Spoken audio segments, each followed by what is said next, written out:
अल्लाह एक अपना कभी किसी के ऊपर खास करम करता है तो उसको वो ईमान दे देता है।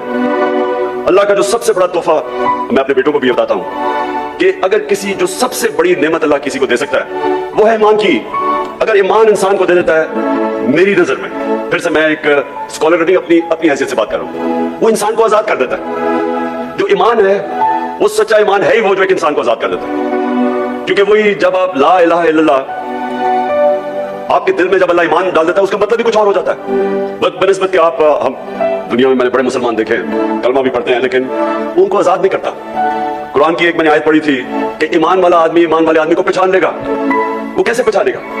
मेरी नजर में वो आजाद हो जाते हैं, वो अपनी नफ्स पे काबू पा जाते हैं, उनके खौफ दूर हो जाते हैं, वो लालच को कंट्रोल कर लेते हैं, पैसे को इस्तेमाल करना सीखते हैं, पैसे से इस्तेमाल नहीं होते।